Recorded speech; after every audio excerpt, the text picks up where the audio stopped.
Mizo Global TV min tlo tu zong zong te in zavain chibai vek ule enge moro kholna wangin hunrei tak chanchin tharlam kan chol tawang wanga voin jun ni som kumsang ni som ni paruk ni atang hian kovel chanchin tharbeng war thlak tak tak te ran chop chuale kan tum do na khongaya min lo subscribe min lo like sak ve turin min tlo tu zong zong te in tlom ngai na kan ran ngen masa ani ole voin jun ni som kumsang ni som ni paruka kovel chanchin thar langsar zolte Middle East boruak so sang US in Iran akap let in dawna achuak thei FIFA World Cup kumsang ni som ni paruk chu naktuk zana tran ani don ta Mexico le South Africa ten an huang Supreme Court in Allahabad High Court kumsom li chuang case ati khotlai chu how US Court in Chama H1B visa fee no is a siam anol Visakhapatnam Steel Plant puaka mi pariat anthi Apple WWDC voina tran AI Sri Tharpuanzar anidon International News lama lohoi masa ila Middle East boruak atang takzata Nimin Khan Persian Gulf Hormuz bula US apache helicopter ka thak ani nuwa President Donald Trump athupe kin US Air Force jets ten Iran mun poimo rang an bailet ngal hei hi pubalak na ani thu White House in asoi Iran Foreign Minister Abbas Araghchi chuan US chu akhaklet ngala in himdu ani chuan kan bial hi chhuasan ngal ro ti in warning khautak ape Iran thona ten Bahrain le Kuwait thlengin an baizuya khopuya Air Defense Sirens arina sahle UN Secretary General chuan indona lian zok chuak lo turin cover hroi tu te angen mek bok ani Europe lama European Union chuan Russia laka hremna thar sanctions package sompariat na puang hremna thara hian India sumdon na company claim antel vea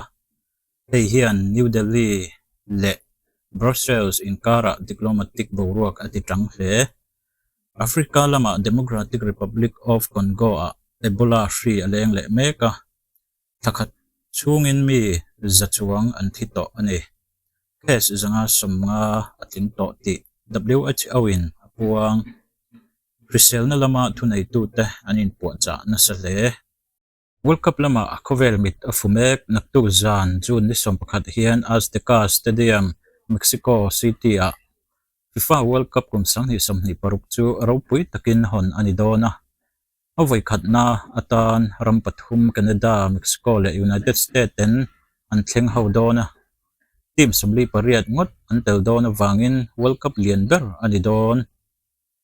honna mecha hian Mexico le South Africa anin khel dona kovel pum TV channel a live a pek chu aniang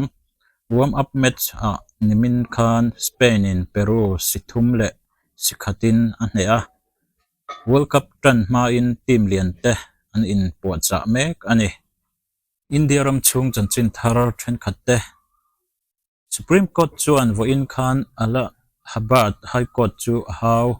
kumsang khal zakwa somriat parukamal dal case pakhat chu kumsom li chungin an langai tual zolo awangin hei hi za thak tak ani ti in High Court Registry a hriat tir Visakhapatnam atangin chanchin duam lo hriat ani a Rashtriya Ispat Nigam Limited Vizag Steel Plant na Nimin Khan explosion lian tak athenga na thok mi pariat tin nunna anchana mi paruk na takin an hliam molten steel ton zatel te meu aluang chuaka chan le wang chui mek ani Ujwala scheme chungchanga Modi sarkarin kum khata LPG cylinder mantlom pakwa tangin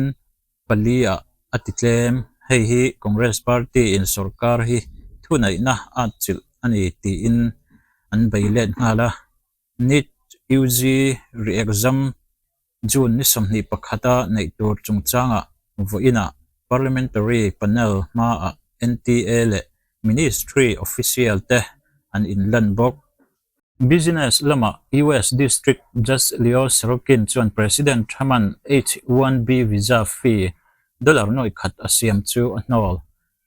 hei hi unlawful tax ani congress phalna lovin president in fee asiam thailo ati hei hi Indian IT lama na thok tan chanchin lom tak ani technology khovela Apple WWDC voin zandar somlet chan ve Eastern Time tran ani don Tim Kugatan CEO ani na anga WWDC a man nun beratur ani a Strembara John Ternasin athak don he huna hian Google Gemini manga tichak AI Siri thar an puang dona Siri chatbot app tharpo an tlangzar rin ani TCS CEO N Chandrasekaran chuan nakin loka chuan TCS AI agent le mihring na thok zat ain zat tong ati GSK company in lungkan serdam doi siam tu Neverland chu